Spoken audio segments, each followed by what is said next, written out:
ഇന്നലെ മൊബൈൽ എടുത്ത് നോക്കിയപ്പോൾ വലിയ ആഘോഷത്തോടെ ഒരു നിര വളരെ മനോഹരമായ വിലപിടിപ്പുള്ള കാറുകൾ അണിനിരന്ന് പോകുന്നു. കുറെ കഴിഞ്ഞപ്പോൾ അത് നിർത്തിയപ്പോൾ ഒരാൾക്ക് വഹിക്കാൻ പറ്റാത്ത വിധത്തിൽ വലിപ്പമുള്ള മനോഹരമായ ഒരു ബൊക്കെ വണ്ടിയിൽ നിന്ന് ഇറങ്ങിയ ആൾ സ്വീകരിക്കുന്നു. യാത്രക്കിടയിൽ അനൗൺസ്മെൻ്റ് നടക്കുന്നു. ഗവർണറെ കാണാനായിട്ട് നിയുക്ത മുഖ്യമന്ത്രി പരിവാരവുമായിട്ട് യാത്ര ചെയ്യുന്നതാണ്.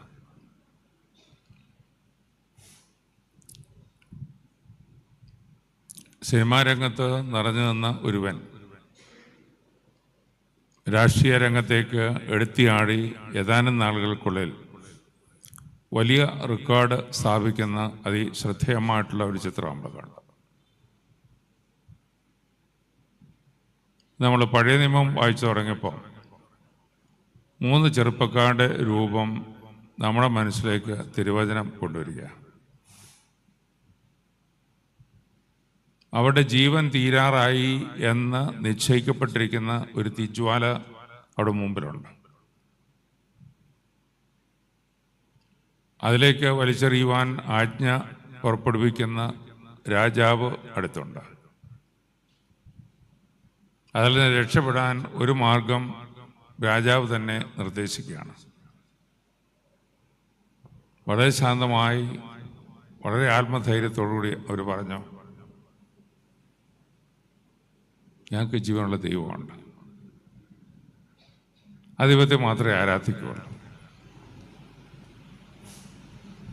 രാജാവ് അവിടെ നിന്നുകൊണ്ട് ക്രമീകരിച്ച അഗ്നി 7 ഇരട്ടി ശക്തമാക്കാൻ ആജ്ഞാപിക്കുക. അത് കഴിഞ്ഞിട്ടാണ് അതിലേക്ക് വലിച്ചെറിഞ്ഞ് ഈ 3 പേരെ. കണ്ണ് തുറന്ന് നോക്കുമ്പോൾ രാജാവിനെ വിശ്വസിക്കാൻ ഒക്കുന്നില്ല. ഈ അതിഭയങ്കരമായ അഗ്നിയിൽ ഈ 3 പേര് തുള്ളിച്ചാടുക. 3 പേര് മാത്രമല്ല, വേറൊരാളും കൂടെയുണ്ട്. ഉൾക്കൊള്ളാൻ ഒക്കുന്നില്ല. അടുത്ത് നിൽക്കുന്നവരോട് ചോദിച്ചു, നമ്മൾ 3 പേരല്ലേ ഇട്ടത്, ഏതാണ്ട് 4 പേര് തുള്ളിച്ചാടുന്നു, ഒരെത്തും പിടിയും കിട്ടാനല്ല. അതിൻ്റെ അന്ത്യത്തെക്കുറിച്ച് നമുക്കറിയാം. ഇതുപോലെ ഒരു രംഗത്തേക്ക് നമ്മളെ മാടി വിളിക്കുന്ന ഒരു വലിയ പെരുന്നാളിൽ നമ്മൾ പങ്കെടുക്കുക. ഒരു യോദ്ധാവായിട്ട് രാജാവിൻ്റെ ആജ്ഞ അനുസരിച്ച് ആ രാജ്യത്തെ സേവിക്കാൻ, ദൈവജനത്തെ പരിപാലിക്കാൻ സമർപ്പിതമായി മുന്നോട്ട് വന്ന ഒരു യുവാവിൻ്റെ കഥയാണ്. നിങ്ങൾ ഞാനും ആരാധനാ മധ്യത്തിൽ ആവേശത്തോടെ ഒരു പരിശുദ്ധനെ നോക്കി അട്ടഹസിക്കുന്നത്. ഇത് അത്ഭുതകരമായൊരു പ്രതിഭാസം. വഴി എങ്ങനെയാണ് മാറി വരുന്നത്? അതിനുള്ള കാരണം എന്താണ്? അതിലെ വിഭവങ്ങൾ എന്നതാണ്? ഇവിടെ ഒരു പരിശുദ്ധനായിട്ട് ആ പിതാവിനെ ഇവിടുത്തെ ഒരു ത്രോണോസൽ ആദരിക്കാൻ തക്കവണ്ണം സംവിധാനം എന്നതാണ്. ലോകത്തെമ്പാടും ഇത്ര നിറവോടെ, ഇത്ര പൂർണ്ണതയിൽ, ഇത്ര ആവേശത്തോടെ ആഗോള തലത്തിൽ ഒരു പരിശുദ്ധനായിട്ട് സ്വീകരിക്കുവാനുള്ള കാരണം എന്താണ്? ഇന്ത്യ പല സംസ്ഥാനങ്ങളിൽ മത്സരമുണ്ടായി വിജയികളും പരാജിതരുമായിട്ട് ഒരു വലിയ നേതൃനിര ഇങ്ങനെ നമ്മുടെ മുമ്പിൽ നിറഞ്ഞു നിൽക്കുകയാണ്. വളരെ ഉന്നതരാണ്, വളരെ ആഠ്യത്വത്തോടെ പ്രവേശിച്ചു വരാൻ ഇപ്പോൾ പടിയിറങ്ങേണ്ടി വരുന്നു. ഒന്നുമില്ലായ്മയിരുന്ന ചിലർ പടുത്തുയർത്തി ഞാൻ മുമ്പേ പറഞ്ഞതുപോലെ ഒട്ടും പ്രതീക്ഷിക്കാതെ ഒരു പുതിയ രംഗത്ത് അത്ഭുതകരമായിട്ട് വന്നുചേരുന്നു.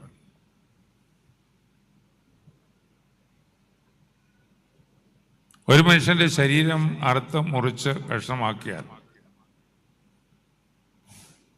പിന്നെ പ്രതീക്ഷയ്ക്ക് വകയൊന്നുമില്ല. ഈജിപ്തിൽ ചെന്നാൽ പരിശുദ്ധനായ ഗൗരീസദായെ പീഡിപ്പിച്ച പല വസ്തുക്കളും അവിടെയുണ്ട്. നമുക്കതിൻ്റെ ഒരു 10-1 തൊടാൻ ഒക്കുകയില്ല. അതുപോലെ കട്ടിയുള്ള ചങ്ങല അവിടെ ഒരു കോൺവെന്റിന്റെ ഫ്രണ്ടിൽ തൂക്കിയിട്ടിട്ടുണ്ട്. മറ്റൊരിടത്ത് ഈർച്ചവാളും മറ്റു പല സ്ഥലങ്ങളിലായിട്ട് ഇവനെ, ഈ പ്രിയപ്പെട്ടവനെ, ഈ വലിയവനെ, ഈ കർത്തൃദാസനെ പീഡിപ്പിച്ച വസ്തുക്കളെല്ലാം ഉണ്ട്. ചരിത്രം നമുക്കറിയാം.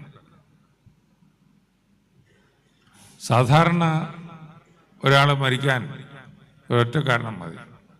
എന്നാലും വെട്ടിക്കൊല്ലും, അല്ലെ തലകീഴായിട്ട് കുരിശിക്കും, അല്ലെ കുരിശിക്കും, അല്ലെ പീഡകൾ. അവ ഒരു പ്രോസസ്സ് കൊണ്ട് തീരും. ഗൗരീസദായുടെ കഥ എന്നാ പറയുന്നത്?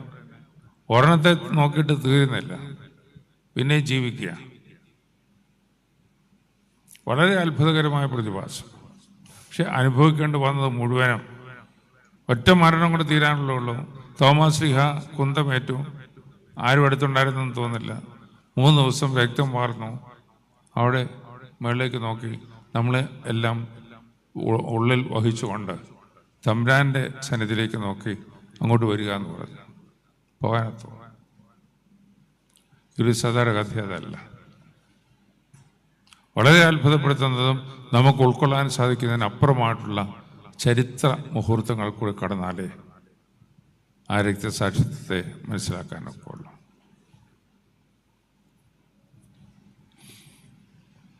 കടമ്പകൾ പലത് കടന്നാണ്. അതുതന്നെയാണ് തമ്പുരാൻ ആ പുണ്യ ജീവിതത്തെ ലോകത്തെമ്പാടും വിളമ്പി വളരെ വിശേഷമായിട്ടൊരു തരത്തിലാക്കിയിരിക്കുക. ഞാൻ പലപ്പോഴും പറയാറുള്ളൊരു കാര്യം പറയാം. നമ്മളെല്ലാം ആഗ്രഹം, നമ്മുടെ വല്യപ്പച്ചനോ വലിയമ്മച്ചയോ മരിക്കാറാകുമ്പം ലോകത്തിൻ്റെ പല ഭാഗത്തു നിന്ന് മക്കളും കൊച്ചുമക്കളും എല്ലാം വരും. വളരെ പ്രിയപ്പെട്ടവർ അടുത്തിരുന്ന് ഒന്നും ഇറക്കാൻ മേലല്ലോ ഓരോ തുള്ളി വെള്ളം നാവൽ കൊടുക്കും. കണ്ണ് തുറക്കാവുന്ന സ്ഥിതിയിലാണെങ്കിൽ കണ്ണ് തുറന്ന് എല്ലാവരെയും നോക്കും.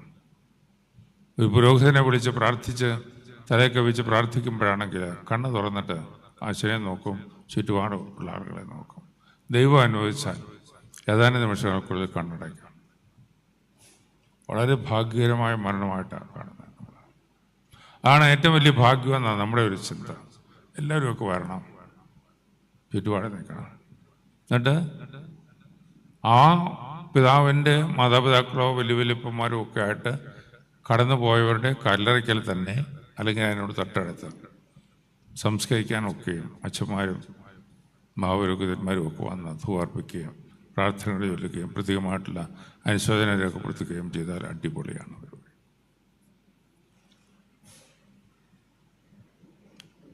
നമുക്ക് വേണ്ടി സുവിശേഷം അറിയിച്ച തോമാസ് ശ്ലീഹായുടെ ഒരംശം പോലും ഇന്ത്യയിലില്ലായിരുന്നു. എല്ലാം അടിച്ചുകൊണ്ട് പോയി. കുറേ നാളുകൾക്ക് മുമ്പ് ഞങ്ങൾ 4-5 പിതാക്കന്മാരും 2 വൈദികരും 10-35 വിശ്വാസികൾ, പുരുഷന്മാരും സ്ത്രീകളും ഒക്കെ ആയിട്ട് യൂറോപ്പിലൊരു തീർത്ഥാടനം നടത്തി. അതിന് പ്രധാനപ്പെട്ട ലക്ഷ്യം പത്മോസ് ദ്വീപായിരുന്നു. കാരണം പത്മോസ് ദ്വീപിലാണ് മാർത്തോമാ ശ്ലീഹായുടെ തലയോട്ടി എന്ന് പറഞ്ഞാൽ ഇവിടെ ഇരിക്കുന്ന പലരും വിശ്വസിക്കുക. ഇതാണ് ചരിത്രപരമായിട്ട് ഇപ്പം നമുക്കറിയാവുന്ന സംഗതി. എന്നാൽ അദ്ദേഹത്തിൻ്റെ തിരിച്ചെഴുപ്പിൻ്റെ ബാക്കി ഭാഗങ്ങളൊക്കെ ലോകത്തിൻ്റെ പല ഭാഗത്താണ്. നമ്മൾ ഈ അപ്പച്ചൻ്റെ കാര്യം പറഞ്ഞ പോലെ തോമാസ് ശ്ലീഹായുടെ തിരിച്ചെഴുപ്പിൻ്റെ എല്ലാ അംശങ്ങളും കൂടെ ഒരിടത്തായിരിക്കണം എന്ന് സങ്കല്പിച്ച് അതാണ് വലിയ നിധിയും അനുഗ്രഹവും കൃപകളും എന്നുള്ളൊരു സങ്കല്പത്തിലാണ് നമ്മൾ ഇരിക്കുന്നത്. പരിശുദ്ധന്മാരുടെയൊക്കെ സ്ഥിതി അതൊന്നുമല്ല. യോഹന്നാൻ സ്നാപകൻ്റെ തല ഛേദിച്ച് കഴിഞ്ഞപ്പോൾ താലത്തിൽ കൊണ്ടുപോയി കൊടുത്ത് നൃത്തം നടത്തിയ പെൺകുട്ടി അമ്മയ്ക്ക് കൊണ്ടു കൊടുത്തു. അവരെന്നെ ചെയ്തതെന്ന് എപ്പോഴും പിടിയൊന്നുമില്ല.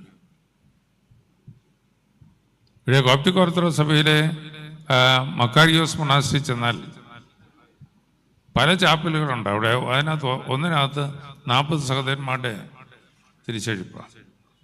അവിടുന്ന് ഏതാനും മീറ്റർ അങ്ങോട്ട് മാറിയാൽ അപ്പുറത്തെ ചാപ്പലിൽ അവർ പറയുന്നത് യോഹന്നാൻ സ്നാപകൻ്റെ ശരീരം ശിഷ്യന്മാർ അവിടുന്ന് ഓടിപ്പിടികൊടുത്ത് ചുമന്നുകൊണ്ട് കൊണ്ടുവന്ന് ഇവിടെ സ്ഥാപിച്ചതാണ്.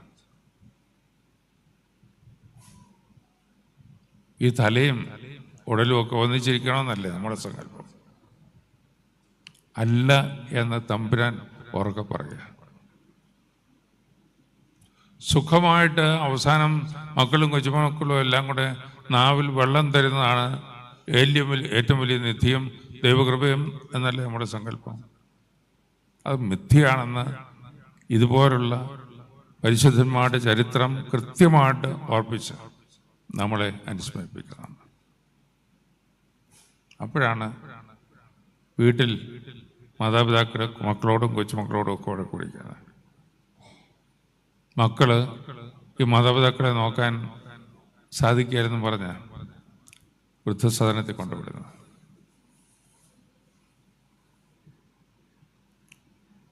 ആ ഭർത്താവിനെ വളർത്തിയ ഈ മാതാപിതാക്കളെ നോക്കാൻ ഇപ്പോഴത്തെ ഒരു മകൾക്ക് താല്പര്യമില്ലെങ്കിൽ അത് ഏത് വചനത്തിൻ്റെ കോപ്പിയാണ്?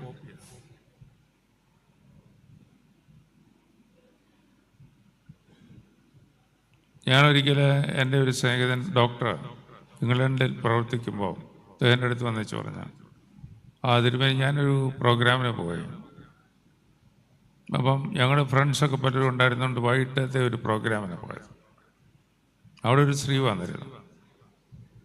ഒരുപാടൊക്കെ വർത്തമാനം പറഞ്ഞു എൻ്റെ കുഞ്ഞിനെ മയക്ക് കിടത്തിയിട്ട് ഞാൻ പറഞ്ഞു, ഞാൻ ഇവിടെ വന്ന് ഡാൻസ് കളിക്കണം, ഡ്രിങ്ക്സ് എടുക്കണം. ആ കൊച്ചിനെ കൊണ്ട് വന്ന് ഇത് നടക്കുക. അതുകൊണ്ട് കൊച്ച് കൊടുത്താൽ മയങ്ങുന്ന, ഇത്ര മണിക്കൂർ മയങ്ങുമെന്ന് ബോധ്യമുള്ള ഒരു സാധനം കൊടുത്തിട്ട് പെറ്റമ്മ ഇവിടെ ഡാൻസ് കളിക്കാൻ വന്നിരിക്കുക. നമുക്ക് ഡാൻസ് ചെയ്യാൻ അറിയാൻ വരലും പലതും നമ്മുടെ ജീവിതത്തിൽ ഡാൻസിനേക്കാൾ ഭീകരമായിട്ടും അല്ലെങ്കിൽ ആവേശകരമായിട്ടും അവതരിപ്പിക്കാനുള്ള ഒരു കാലഘട്ടത്തിൽ നമ്മൾ ജീവിക്കുന്നത്.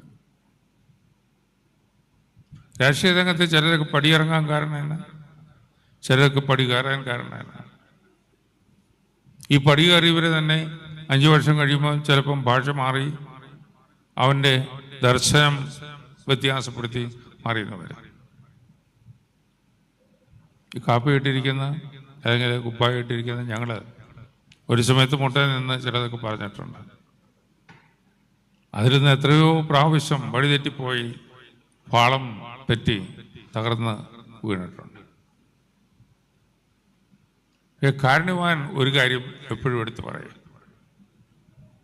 വീഴ്ചകളുണ്ടാകാം, പക്ഷെ തിരിച്ചുവരവിനൊരു സാധ്യതയാണ് കാൽവറിയിലെ പ്രധാനപ്പെട്ട സന്ദേശം. നമുക്കൊന്നും അർഹതയില്ല.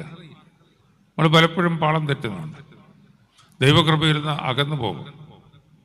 ക്രിസ്തീയ മാർഗത്തിൽ നിന്ന് വഷളായി തകർന്ന് തരിപ്പണമാകും.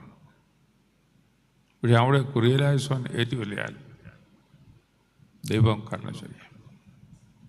ഒരു തന്ത്രമായിട്ട് എപ്പം എന്നാ കാണിച്ചാലും ചെയ്യാനൊക്കെ എന്നുള്ളതല്ല.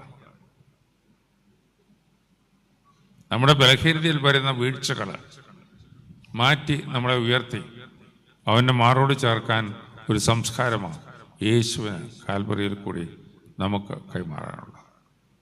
അതിനെക്കുറിച്ചൊരു അവബോധം ഉണ്ടാകും. ലോകത്തൊക്കെ ചെന്ന് ആളുകളുടെ ഭക്തി കാണുമ്പോൾ, അവരുടെ വിനയം കാണുമ്പോൾ, അവർ കുരിശിൻ്റെ മുമ്പിൽ വണങ്ങുന്നത് കാണുമ്പോൾ, ദേവാലയത്തിലേക്ക് പ്രവേശിക്കുന്ന കാണുമ്പോൾ നമുക്ക് അത്ഭുതമാണ്. വലിയ ഉന്നതർ ഉൾപ്പെടെ വളരെ പാവപ്പെട്ടവർ പോലും ഒരു പുരോഹിതനോ മഹാപുരോഹിതനോ പോകുമ്പോൾ വളരെ ദൂരെ നിന്നേ അവർക്ക് കാണാൻ ചിലപ്പോൾ പറ്റുള്ളൂ. അവരിങ്ങനെ കാത്തു നിൽക്കുക, 2 കൈയും ഇങ്ങനെ പിടിച്ച് ഒരു ബ്ലെസ്സിങ് കിട്ടാൻ. അടുത്ത് വരുന്നില്ലെങ്കിലും ദൂരെ നിന്ന് വന്ന് വാഴ്ത്തിയാൽ അവർ തലകുനിച്ച് അവിടെ കൃപകൾ സമ്പാദിക്കും. അവർക്കൊരു ദൈവത്തെ അറിയാം. ആ ദൈവം പുരോഹിതന്മാർക്ക് കൊടുക്കുന്ന കൃപകളെക്കുറിച്ച് അറിയാം. അത് ആ പുരോഹിതൻ വാഴ്ത്തിയാൽ ഞങ്ങൾക്ക് ലഭിക്കും എന്നുള്ള വിശ്വാസത്തെ ആഴത്തിൽ നിലനിർത്തുന്ന ആളുകളുണ്ട്. അവിടെയൊക്കെ നമ്മൾ കാണുമ്പോൾ അമ്പരത്വം. ഈ പ്രൊട്ടസ്റ്റന്റുകാരുടെ മധ്യത്തിൽ വന്നിട്ട് ഓർത്തഡോക്സിയുടെ പല അനുഭവങ്ങളും നമ്മളിന്ന് ചോർന്നു പോവുക. സഭയിലുള്ള വഴക്കും പ്രശ്നങ്ങൾ കൊണ്ട് പുരോഹിതന്റെ തല നേരെ നിൽക്കാൻ സാധിക്കാത്ത പൈശാചികമായിട്ടുള്ള ഒരു തലത്തിൽ നമ്മൾ അടിമകളാകപ്പെടുകയാണ്. ഇതുപോലുള്ള ദിവ്യബലി, ഇതുപോലുള്ള പരിശുദ്ധന്മാരുടെ കൂട്ടായ്മ, അവരുടെ മധ്യസ്ഥയിലുള്ള നിറവ് അല്പമെങ്കിലും രുചിച്ച് ഈ മണ്ണിൽ ക്രിസ്തീയ മാർഗത്തിൽ കുരിശ് വരയ്ക്കുകയും കുമ്പിടുകയും ചെയ്താൽ ഓർത്തഡോക്സിയുടെ സമൃദ്ധിയിലേക്ക് അനേകം ആളുകൾ വന്നു ചേരും. നമുക്ക് ആരെയും അടുപ്പിക്കാനൊക്കെ, ആരെയും ഓടിക്കാനുള്ള ഒരു സംസ്കാരമല്ല. പോയം പോട്ടടാ എന്നൊരു ഭാഷയെ ഓർത്തഡോക്സിന് അറിയാവുള്ളൂ. ഇന്ത്യയിലെ മാറ്റം വരണം. കേരളം ഒരു മാറ്റത്തിന് വേണ്ടി ദാഹിക്കുകയാണല്ലോ. ഈ കേരളത്തിലെ വിശ്വാസികൾ, ഭാരതത്തിലെ വിശ്വാസികൾ, വിശ്വാസം ഇതുവരെ രുചിച്ചറിഞ്ഞിട്ടില്ലാത്തവർ ചില അംശങ്ങളൊക്കെ നേടാനായിട്ട് മോഹിക്കണം. കേരളത്തിന് വെളിയിൽ പല ദേവാലയങ്ങളിലും ക്രിസ്മസിന്, ന്യൂ ഇയറിന് ദേവാലയം തുറന്നിട്ടാൽ നാനാജാതി മത്സരത്തിനകത്ത് വരുന്നു. ഒരു പുരോഹിതന്റെ സാന്നിധ്യം ഉണ്ടെങ്കിൽ അവരെ ബ്ലെസ്സിങ് വാങ്ങിക്കും. പിറ്റേ ദിവസം ക്രിസ്ത്യാനിയാകുമെന്നില്ലായിരിക്കും. പക്ഷെ ക്രിസ്മസിനും ന്യൂ ഇയറിനുമൊക്കെ ഒരു ദേവാലയത്തിൽ വന്ന് അവിടെ ഒന്ന് തലകുനിക്കുന്നത് ഭാഗ്യമാണെന്ന് കരുതുന്ന രണ്ട് അച്ഛന്മാരൊക്കെ പ്രസംഗത്തിനൊക്കെ പോയിട്ടുണ്ടെങ്കിൽ നിങ്ങളിൽ പലരും ഇന്ത്യക്ക് കേരളത്തിന് വെളിയിൽ പ്രവർത്തിക്കുന്ന പലരും ഉണ്ട്. ബോംബെ ഭദ്രാസനത്തിലെ ചിലരുള്ളതുകൊണ്ടാണ് ഞാനിവിടെ വന്നത്. അവിടെയൊക്കെ തീക്ഷ്ണത, അവിടെയൊക്കെ ആവേശം.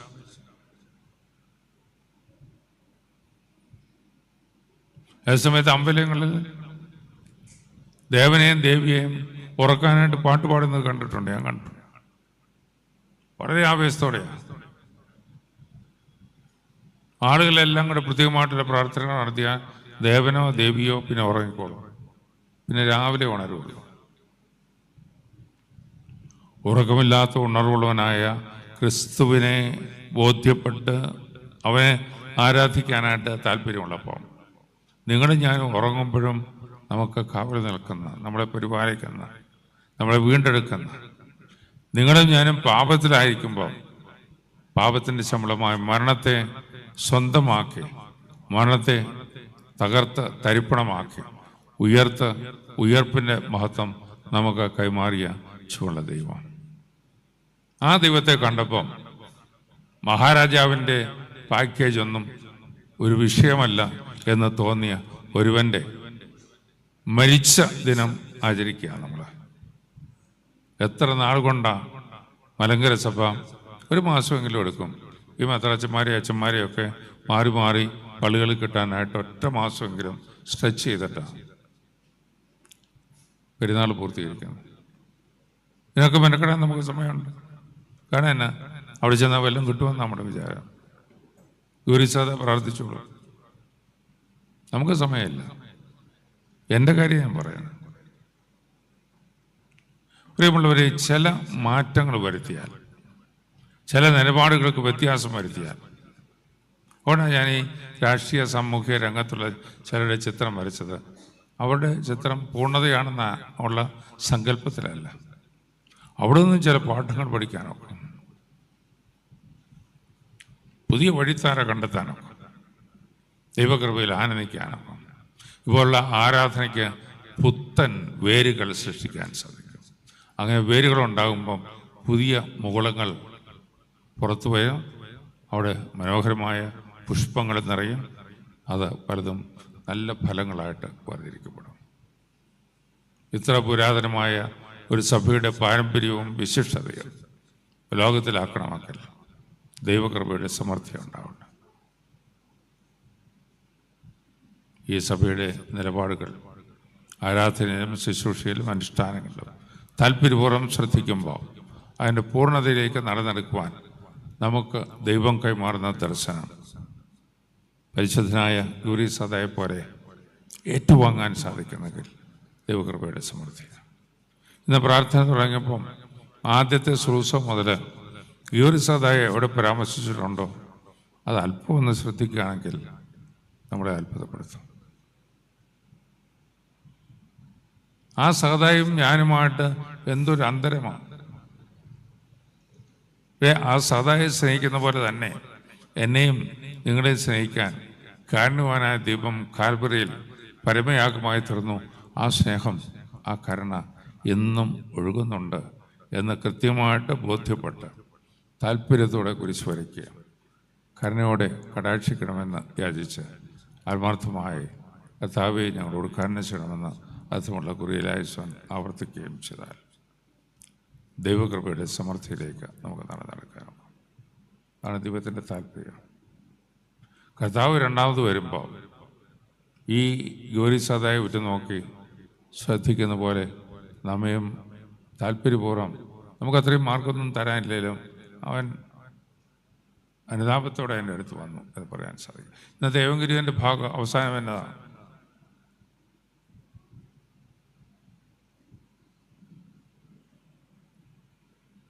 നന്മയെ ഉൾക്കൊണ്ടുകൊണ്ട് ക്രിസ്തുവിനെ അനുകരിക്കാനായിട്ട് താല്പര്യപ്പെടുന്നില്ലെങ്കിൽ എന്നെക്കുറിച്ചും എൻ്റെ സുവിശേഷത്തെക്കുറിച്ചും ലജ്ജിക്കുന്നവരാരെങ്കിലും ഉണ്ടെങ്കിൽ ഞാൻ കടന്നു വരുമ്പോൾ അവനെക്കുറിച്ച് ഞാൻ ലജ്ജിക്കും. ഭയങ്കര ഒരു വാണിങ്ങാണ്, ഉൾക്കൊള്ളാൻ ഒക്കാത്തൊരു സംഗതിയാണ്.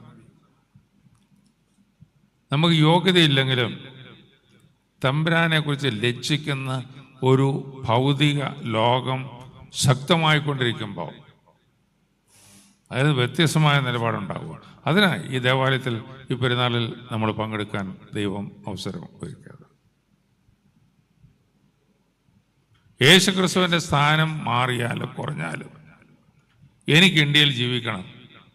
പുതിയ സ്ഥാനികളും പുതിയ പ്രസ്ഥാനങ്ങളും പുതിയ മത സംവിധാനങ്ങളും പുതിയ സെറ്റപ്പും ഉണ്ടാക്കുമ്പോൾ എനിക്കിവിടെ ജീവിക്കേണ്ടതുകൊണ്ട് എന്തെങ്കിലും ഒരു കോംപ്രമൈസ് ചെയ്താലും കുഴപ്പമൊന്നുമില്ല. ആരും അറിയുന്നില്ല, പക്ഷെ അറിയുന്നവരുണ്ട് ആ രഹസ്യം.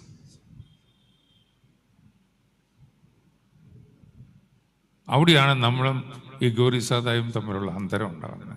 ശദ്രക്കും മേശക്കും അഭദ്രഹവും നമ്മളൊക്കെ ആയിട്ടുള്ള അകലം കൂടിക്കൊണ്ടിരിക്കുന്നത്. അത് മാറ്റം വരുത്താനൊക്കെ ആണെങ്കിൽ ദൈവകൃപയാണ്. അതിനുവേണ്ടിയാണ് സഭ ഇതുപോലെ പല ദിവസങ്ങൾ പല സ്ഥലത്ത് പലരെയും ക്ഷണിച്ചുമൊക്കെ വളരെ വിപുലമായി പെരുന്നാൾ നടത്തുന്നത്. അല്പസമയം കഴിയുമ്പോൾ ഈ പള്ളിയിൽ നിന്ന് മദ്വായിൽ നിന്ന് ഇറങ്ങി ഈ പള്ളിക്ക് ചുറ്റും പ്രദക്ഷിണ നടത്തും. പള്ളി നല്ല സുഖമായിട്ട് നിൽക്കാം, നല്ല സൗകര്യങ്ങളുണ്ട്. ഇതിൻ്റെ പുറത്തൂടെ നടക്കേണ്ട വല്ല ആവശ്യമുണ്ടോ? എൻ്റെ ആവശ്യം എന്നാണെന്ന് ബോധ്യപ്പെട്ട് വേണം ആ കുരിശൻ്റെ പുറകെ പോകാൻ. ചടങ്ങുകളായിട്ട് പോകുന്ന വഴിക്ക് അങ്ങോട്ടും ഇങ്ങോട്ടും തോണ്ടി വർത്തമാനം പറയാനാണ് പോകുന്നത്. പോകേണ്ട ആവശ്യമില്ല. ശാപം വലിച്ചു വാങ്ങേണ്ട ആവശ്യമില്ല. നമ്മൾ സുബോധത്തോടെ കാര്യങ്ങൾ നിർവഹിക്കുക, ദൈവാശ്രയത്തോടെ അവനിൽ ശരണപ്പെടുകയും ചെയ്താൽ നമുക്ക് വീഴ്ചകളും ബലഹീനതകളും വരുമ്പോൾ പരിശുദ്ധാത്മാവ് അതിനെ ഓർപ്പിച്ച് ഒരു പുരോഹിതൻ്റെ അടുത്ത് പോയി കുമ്പസാരിക്കാനും കണ്ണീരൊഴുക്കി പ്രാർത്ഥിക്കാനും ദാവീദിനെ പോലെ മുട്ടുമടക്കി കർത്താവേ കരുണ തോന്നണമേ, ആത്മാവിനെ നിൻ്റെ ആത്മാവിനെ അതിൽ എടുക്കരുത് എന്ന് പറയാനും കുറെ കഴിയുമ്പോൾ എന്നിൽ കൂടി മറ്റുള്ളവർ എന്നിലേക്ക് ആദായപ്പെടും എന്ന് സ്വന്തം നാവ് കൊണ്ട് വിശ്വസിച്ച് ഏറ്റുപറയാനും സാധിക്കുന്ന ഒരു വലിയ ഭാഗ്യത്തിലേക്ക് നാം നടക്കണം. ഈ പെരുന്നാൾ അർത്ഥപൂർണമായി തീരട്ടെ. ഈ പരിശുദ്ധന മധ്യസ്ഥത നമുക്ക് കൂട്ടും കോട്ടയമായിരിക്കട്ടെ. ആ പരിശുദ്ധൻ ജീവനുള്ള ദൈവത്തെ എങ്ങനെ ആരാധിച്ചോ ആ ആരാധനയുടെ അല്പമെങ്കിലും നമ്മുടെ ജീവിതത്തിലും പ്രാവർത്തികമാക്കുവാൻ ദൈവത്തിൻ്റെ പരിശുദ്ധാത്മാവെ ഞങ്ങളെ ശക്തിപ്പെടുത്തണമേ. ഞങ്ങളുടെ തിന്മകളിൽ നിന്ന് പൈശാചികതയിൽ നിന്ന് അന്ധകാരത്തിൽ നിന്ന് സ്വതന്ത്രമായി നിൻ്റെ കൃപയുടെ നിറവിലേക്ക് നടക്കുവാൻ ഞങ്ങൾക്ക് പ്രാപ്തി പറയണമെന്ന് വിനയപൂർവ്വം പ്രാർത്ഥിച്ച് ദൈവസന്നിധിയിൽ ഒരു നിമിഷം നമ്മൾ ഒരുമിച്ച് തല നമിച്ച് കർത്തൃസന്നിധിയിൽ കൃപകൾക്കായി നമ്മെ തന്നെ സമർപ്പിക്കാം.